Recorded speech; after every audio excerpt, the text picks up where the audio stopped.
सुप्रभातम। आज अनेकांतवाद के संबंध में शास्त्री द्वितीय वर्ष के विषय कल भी चल रहा था और आज भी उसी विषय के संबंध में आज अपन आगे की चर्चा करेंगे। तो कल हमने देखा था अनेक धर्मात्मक वस्तुएं जिसमें होती हैं उसे अनेकांत कहते हैं और कहने की जो पद्धति है उसको स्यादवाद कहते हैं। उसी बात को अपन यहाँ पर आज तो फिर से ले रहे हैं कि जो अनेकांत है वह अनेकांत शब्द जो है अनेक और अंत दो शब्दों से मिलकर के बना है। एक से अधिक, और एक से अधिक दो भी हो सकते हैं, तीन भी हो सकते हैं, चार भी हो सकते हैं और अनंत भी हो सकते हैं।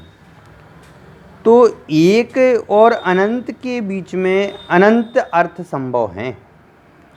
अनंत का अंत का अर्थ होता है धर्म अर्थात गुण। प्रत्येक वस्तु में अनंत गुण धर्म विद्यमान हैं और जहाँ अनेक का अर्थ अनंत होता है वहाँ अनंत का अर्थ गुण भी होना चाहिए। इस व्याख्या के आधार पर अनेक गुणात्मक वस्तु ही अनेकांत कहा है। जहाँ अनेक का अर्थ दो लिया गया वहाँ अंत का अर्थ धर्म भी लिया गया है।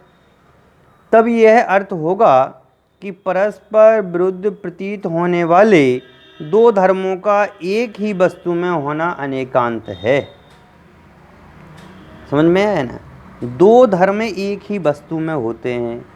अपन को मोबाइल जो है देखो अच्छा भी है और मोबाइल जो है खराब भी है। किसी अपेक्षा से देखें तो मोबाइल अच्छा है और किसी अपेक्षा से देखें तो मोबाइल ख़राब है। इसका मतलब क्या है कि कोई व्यक्ति किसी को अच्छा भी लगता है और वही व्यक्ति किसी दूसरे व्यक्ति को अच्छा नहीं लगता है। तो क्या वो वस्तु खराब है? गर्मी के दिनों में हमें पंखा अच्छा लगता है और सर्दी के दिनों में पंखा हमें अच्छा नहीं लगता है। तो ऐसे ही एक ही वस्तु में अनेक धर्मात्मक गुण धर्म अनेक पाए जाते हैं, उसी का नाम है अनेकांत। स्यात्कार का प्रयोग धर्मों में होता है, गुणों में नहीं। सर्वत्र ही स्यात्कार का प्रयोग धर्मों के साथ किया जाता है, कहीं पर भी अनुजीवी गुणों के साथ नहीं है। यद्यपि धर्म का सामान्य अर्थ गुण होता है, शक्ति आदि नामों से भी उसे अब जाना जाता है, तथापि गुण और धर्म में कुछ अंतर है।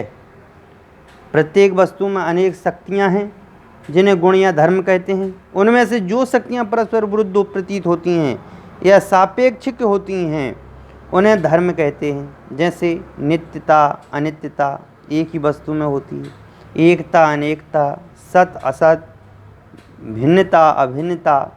जो शक्तियाँ विरोधाभास से रहित हैं, निरपेक्ष हैं, उन्हें गुण कहते हैं। जैसे आत्मा की ज्ञान में है, आत्मा का दर्शन है, आत्मा में सुख है आदि। पुद्गल के जैसे पुद्गल में, जैसे पुद्गल मतलब होता है शरीर, तो शरीर में देखो स्पर्श भी है, रस भी है, गंध भी है, वर्ण भी है। और जिन गुणों में परस्पर कोई विरोध नहीं है, एक वस्तु में उसकी साथ सत्ता तो सभी प्रतिवादी स्वीकार कर लेते हैं, किंतु जिसमें विरोध सा प्रतीत भाषित होता है उसे स्यादवादी ही स्वीकार करते हैं। जो स्यादवाद का कथन करने वाले हैं, अनेकांत का कथन करने वाले हैं, वह वादी और प्रतिवादी दोनों को स्वीकार करते हैं। इतर जन उसमें किसी एक पक्ष को ग्रहण पक्षपाती हो जाते हैं। अतः अनेकांत की परिभाषा में परस्पर विरुद्ध शक्तियों के प्रकाशन पर विशेष बल दिया गया है कि भैया जो अनेकांत है उस अनेकांत की अपेक्षा से, जैसे कोई जो जिसको देखते हैं उसको अपन बोलते हैं ये जीवित है, ये फलाना व्यक्ति अभी जीवित है। वह जीवित कब है? जब तक उसमें आत्मा नाम का द्रव्य है।